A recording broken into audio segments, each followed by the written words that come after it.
RBSC Hindi में आप सभी का स्वागत है। आज हम कक्षा 12 अनिवार्य हिंदी की जो सृजन किताब है उसके गद्य भाग का पहला जो अध्याय है और बुक का 10वां अध्याय भय आचार्य रामचंद्र शुक्ल पढ़ेंगे। इसमें सर्वप्रथम लेखक परिचय को देखिए। आचार्य रामचंद्र शुक्ल का जन्म सन 1886 में हुआ। आचार्य शुक्ल हिंदी साहित्य के सर्वोत्कृष्ट गद्यकार हैं। उनका हिंदी साहित्य का इतिहास अत्यंत प्रामाणिक ग्रंथ है। हिंदी शब्द सागर, भ्रमर गीत सार, जायसी ग्रंथावली, तुलसी साहित्य आदि विविध ग्रंथों का उन्होंने संपादन किया। हिंदी की सैद्धांतिक समीक्षा के मानदंडों की स्थापना के संदर्भ में शुक्ल जी का अप्रतिम योगदान रहा है। वे मूलतः आलोचक और विचारक थे। 1904 ईस्वी से उनके निबंध सरस्वती और आनंद कादम्बिनी आदि प्रमुख पत्रिकाओं में छपते रहे। प्रौढ़ निबंधों का संग्रह चिंतामणि भाग 1 व 2 प्रकाशित हुआ। चिंतामणि भाग 1 पर उन्हें मंगला प्रसाद पारितोषिक प्राप्त हुआ। उत्साह, करुणा, क्रोध, श्रद्धा, भक्ति, लज्जा और ग्लानि, लोभ और प्रीति, घृणा, भय आदि मनोविकारों संबंधी निबंधों में उनके मन और बुद्धि का अद्भुत सामंजस्य दिखाई देता है।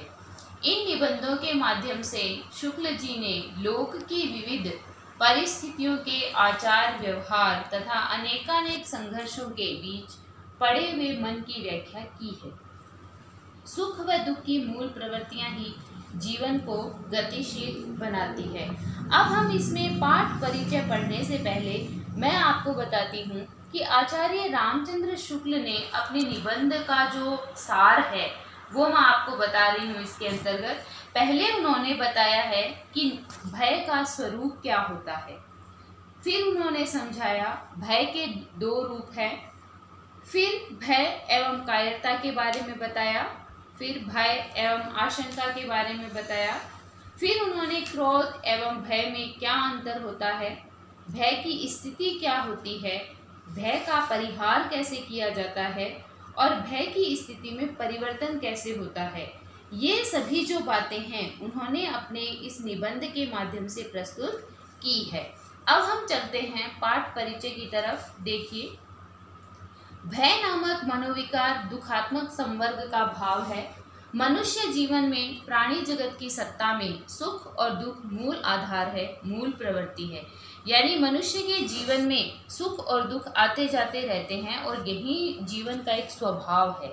शुक्ल जी ने इस विचार प्रधान निबंध में भय की अनुभूति को लोक व्यवहार की दृष्टि से बड़ी सूक्ष्मता और विशदता मतलब अच्छी तरह से स्पष्ट किया है। जिस पर अपना वश न हो ऐसे कारण से पहुँचने वाले अनिष्ट भावी अनिष्ट के निश्चय से जो दुख होता है वह भय है। छोटे बालक को जिसमें यह निश्चयात्मिका बुद्धि नहीं होती, भय कुछ भी नहीं होता। जब हमारी इंद्रियां दूर से आने वाली क्लेश कारिणी बातों का पता देने लगती है, तब हमारा अंतःकरण भावी आपदा का निश्चय कराने लगता है। तब हमारा काम दुख मात्र से नहीं चल सकता, बल्कि भागने या बचने की प्रेरणा करने वाले भय से चल सकता है। यानी मनुष्य के अंतर्गत जो भय व्याप्त होता है उसका निवारण वह खुद अपने द्वारा करता है, अपनी बुद्धि के द्वारा करता है। आगे देखो, इस प्रकार भाव या मनोविकार मानव जीवन के प्रेरक होते हैं। इनसे लोक कल्याण के व्यापक उद्देश्य की सिद्धि भी होती है। शुक्ल जी ने निबंध में भाव की केवल मनोवैज्ञानिक प्रामाणिकता ही सिद्ध नहीं की है, वरन लोक व्यवहार और साहित्यिक अभिव्यक्ति के मध्य संगति भी स्थापित की है। कर्म क्षेत्र के चक्रव्यूह में जैसे सुखी होना प्रयत्न साध्य है, वैसे ही निर्भय रहना भी। इस आवश्यकता से हम बच नहीं सकते। अब हम इसके मूल पाठ का अध्ययन करेंगे। किसी आती हुई आपदा की भावना या दुख के कारण के साक्षात्कार से जो एक प्रकार का आवेगपूर्ण अथवा स्तंभकारक मनोविकार होता है उसी को भय कहते हैं। यानी जीवन में आने वाली कोई आपदा है, कोई कष्ट है उसका आपको पहले साक्षात्कार हो जाए तो मन के विकार होते हैं जिनसे आपको भय लगने लगता है।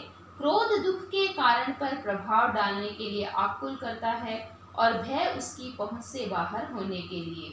यानी क्रोध तो क्या है, दुख के कारण पर प्रभाव डालने के लिए आपको व्याकुल कर देता है, लेकिन भय जो है वो आपको दूर ले जाता है। क्रोध दुख के कारण के स्वरूप बोध के बिना नहीं होता।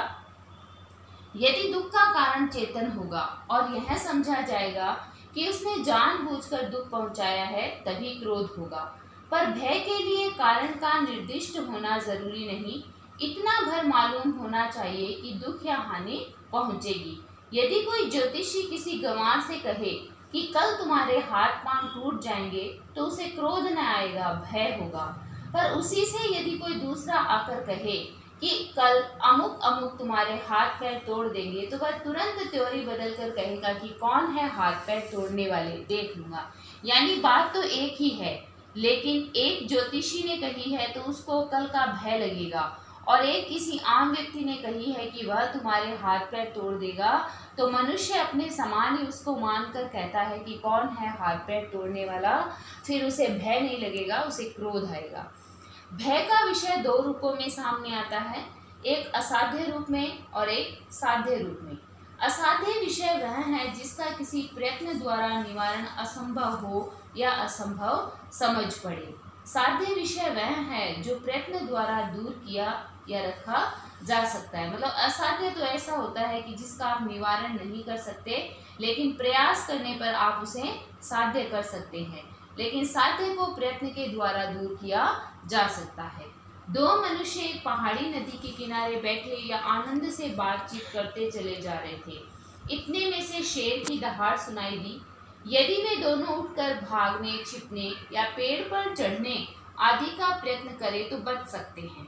विषय के साध्य या असाध्य होने की धारणा परिस्थिति की विशेषता के अनुसार तो होती ही है, पर बहुत कुछ मनुष्य की प्रकृति पर भी अवलंबित करती है।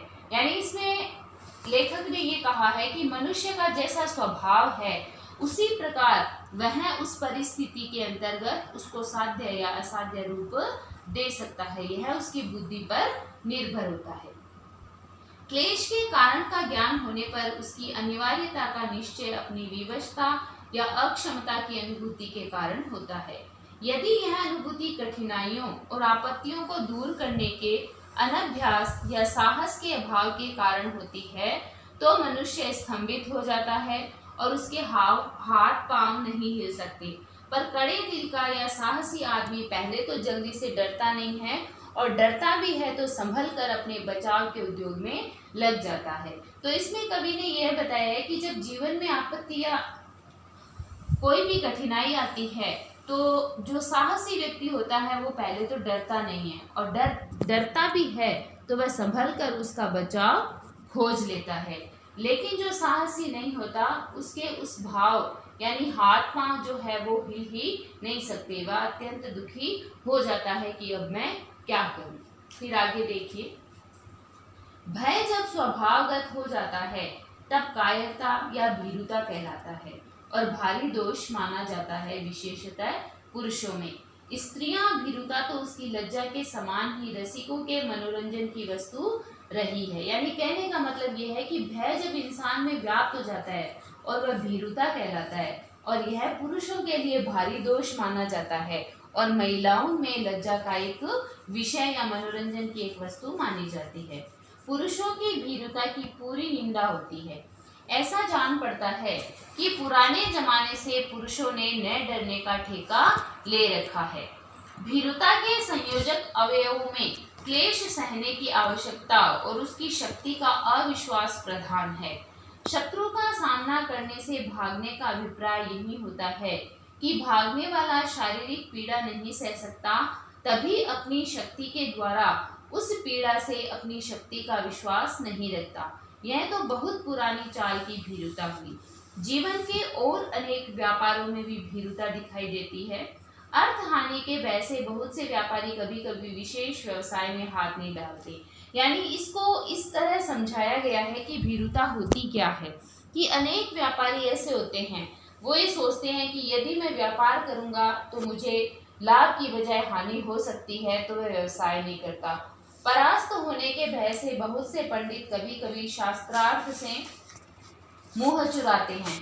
क्यों? क्योंकि वे सोचते हैं कि मैं सामने वाले व्यक्ति से, सामने वाले पंडित से शास्त्रार्थ करूंगा तो हो सकता है मैं उससे पीछे रह जाऊं या हार जाऊं। इस प्रकार की भीरुता की तह में सहन करने की अक्षमता और अपनी शक्ति का अविश्वास छिपा रहता है। यानी मनुष्य के अंतर्गत कहीं न कहीं यह भय रहता है कि शायद मैं यह कार्य करने में सक्षम नहीं हूँ। भीरू व्यापारी में अर्थ हानि सहने की अक्षमता और अपने व्यवसाय कौशल पर अविश्वास तथा भीरू पंडित में मान हानि सहने की अक्षमता और अपने विद्या बुद्धि बल पर अविश्वास निहित है। एक ही प्रकार की भीरुता ऐसी दिखाई पड़ती है जिसकी प्रशंसा होती है, वहाँ धर्म भीरुता है, पर हम तो उसे भी कोई बड़ी प्रशंसा की बात नहीं समझते। धर्म से डरने वालों की अपेक्षा धर्म की ओर आकर्षित होने वाले हमें अधिक धन्य जान पड़ते हैं। जो किसी बुराई से यही समझकर पीछे हटते हैं कि उसके करने से अधर्म होगा, उसकी अपेक्षा वे कहीं श्रेष्ठ है जिन्हें बुराई अच्छी ही नहीं लगती। दुख या आपत्ति की पूर्ण निश्चय न रहने पर उसकी संभावना मात्र के अनुमान से जो आवेग शून्य भय होता है उसे आशंका कहते हैं कि ये आशंका है। उसमें वैसी आकुलता नहीं होती, उसका संचार कुछ धीमा और अधिक काल तक रहता है। घने जंगल से जाता हुआ यात्री चाहे रास्ते भर इस आशंका में रहे कि कहीं चीता मिल जाए, पर वहां बराबर चला चल सकता है। यदि उसे असली भय हो जाएगा तो वह या तो लौट जाएगा अथवा एक पैर आगे न रखेगा। दुखात्मक भाव में आशंका की वही स्थिति समझनी चाहिए जो सुखात्मक भाव में आशा की।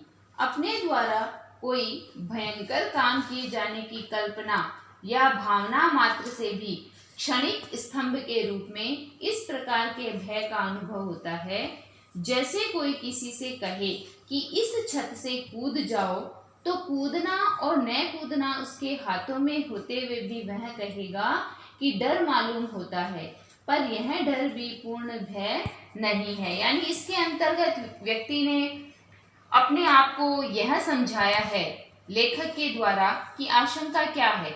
उन्होंने एक उदाहरण दिया कि यदि आप जंगल में जाते हो सकता है आपको चीता न मिले, लेकिन आपके मन में यह आशंका बराबर बनी रहती है कि हो सकता है कि वह मुझे मिल जाए।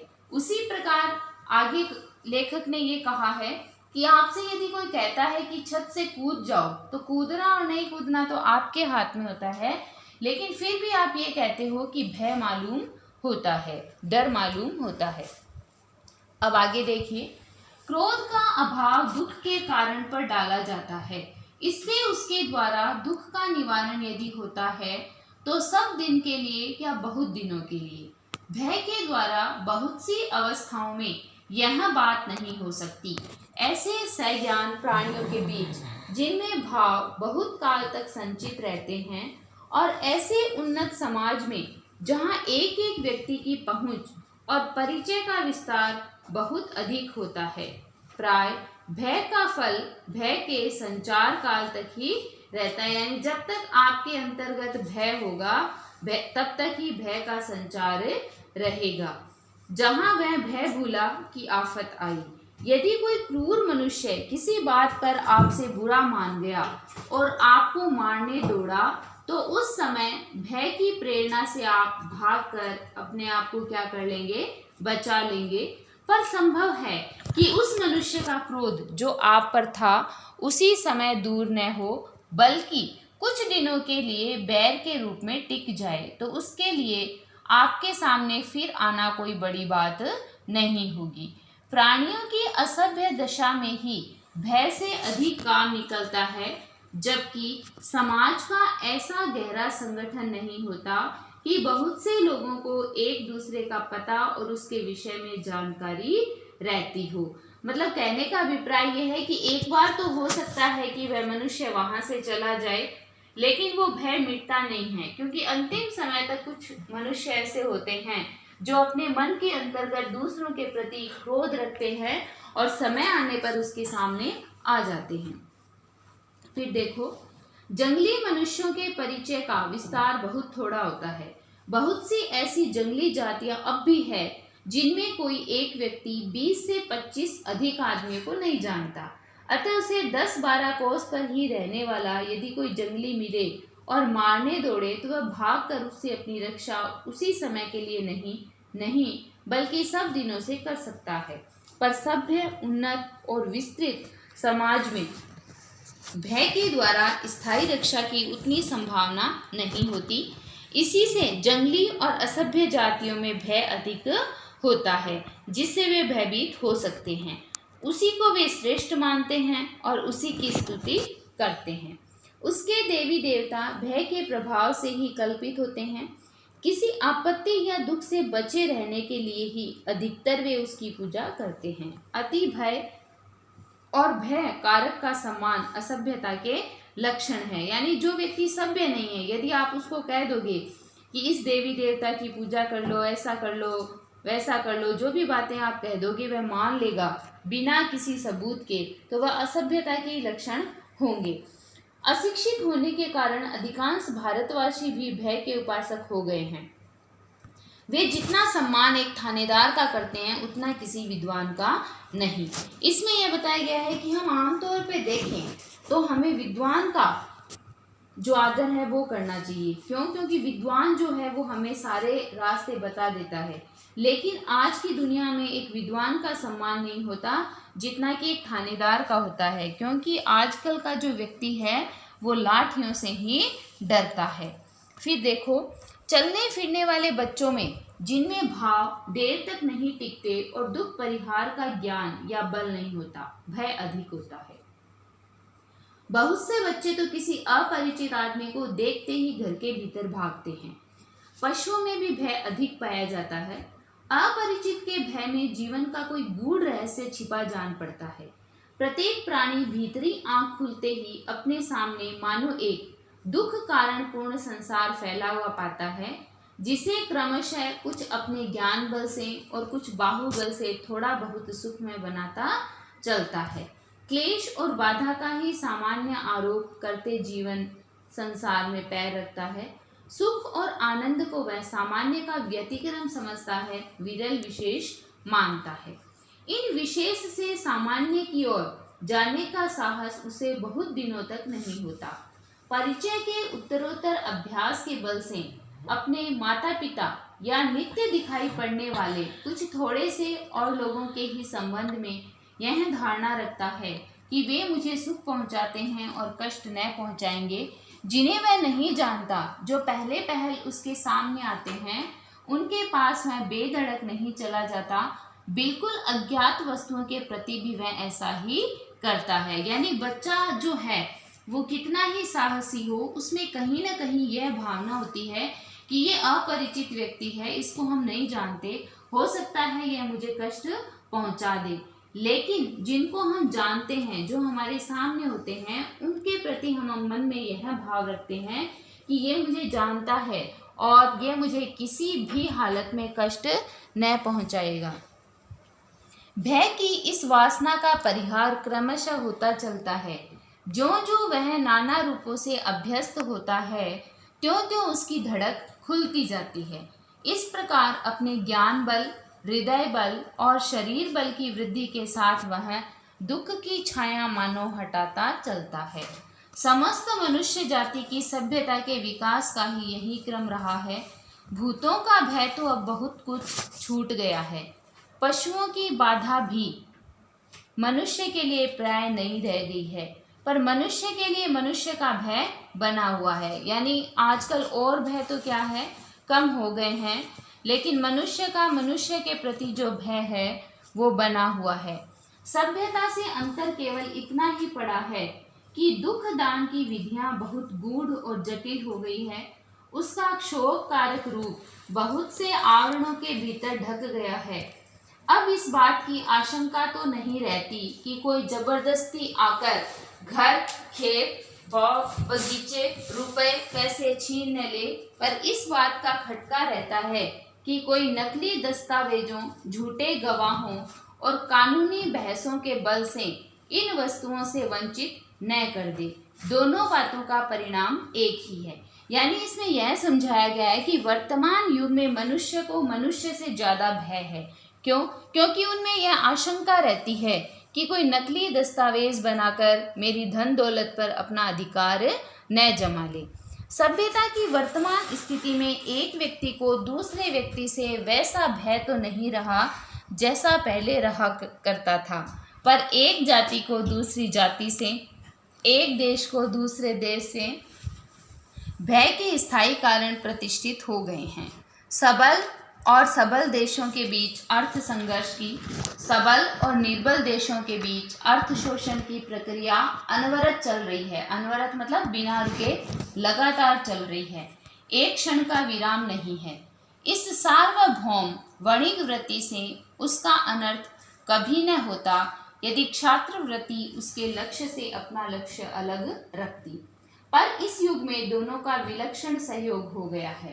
वर्तमान अर्थोन्माद को शासन के भीतर रखने के लिए छात्र धर्म के उच्च और पवित्र आदर्श को लेकर छात्र संघ की प्रतिष्ठा आवश्यक है। इसमें कवि ने यह कहा है कि जिस प्रकार, लेखक ने कहा है कि जिस प्रकार सुखी होने का प्रत्येक प्राणी को अधिकार है, उसी प्रकार मुक्तातंक होने का भी है। यानी प्रत्येक प्राणी को सुखी होने का अधिकार है तो उसे भय से मुक्त होने का भी अधिकार है। पर कर्म क्षेत्र के चक्रव्यूह में पड़कर जिस प्रकार सुखी होना प्रयत्न साध्य होता है, उसी प्रकार निर्भय रहना भी। निर्भयता के संपादन के लिए दो बातें अपेक्षित है। पहली तो यह है कि दूसरों के हमसे किसी प्रकार का भय या कष्ट न हो, यानी दूसरों से हमें डर न लगे, कोई दूसरे हमें कष्ट न पहुंचा सके। दूसरी बात यह कि हमको कष्ट या भय पहुंचाने का साहस न कर सके, और दूसरी उनमें यह भी हिम्मत ना हो कि वह हमें कष्ट पहुंचाए। इनमें से एक का संबंध उत्कृष्ट शील से है और दूसरी का शक्ति और पुरुषार्थ से। यानी हम अपने पुरुषार्थ के बल पर लोगों को इस कदर डरा धमकाकर या अपने आप को प्रभावी तरीके से स्पष्ट कर सकते हैं कि कोई हमें डराए नहीं। इस संसार में किसी को न डराने से ही डरने की संभावना दूर नहीं हो सकती। साधु से साधु प्रकृति वाले को क्रूर लोभियों से क्लेश पहुंचता है, अतः उसके प्रयत्नों को विफल या भय संचार द्वारा रोकने की आवश्यकता से हम बच नहीं सकते। यानी इसके अंतर्गत लेखक ने यह बताया है कि पहले तो अपनी बात को कहा है, फिर उसे उदाहरण के माध्यम से स्पष्ट किया है। इस निबंध के अंतर्गत जैसे मैंने शुरुआत में बताया था कि लेखक ने भय के स्वरूप को बताया है, फिर भय के जो दो रूप होते हैं, साध्य असाध्य, उनके बारे में बताया है, और अंत तक आते आते भय की स्थिति में परिवर्तन किस प्रकार होता है, ये सारी बातें उन्होंने अपने इस निबंध में स्पष्ट की है। मैंने अपनी तरफ से इस निबंध को समझाने का संपूर्ण प्रयास किया है, लेकिन जब तक आप इस निबंध को 3 से 4 बार नहीं पढ़ोगे, इस निबंध की जो भाषा है वो सही तरीके से आपको समझ में नहीं आएगी। अतः आप इसको 3 से 4 बार पढ़ें और हर संभव प्रयास करें इसको समझने का। कल हम अपनी अगली क्लास में पढ़ेंगे जैनेन्द्र कुमार द्वारा जो लिखित बाजार दर्शन निबंध है। तब तक आप इसकी तैयारी कीजिए। धन्यवाद।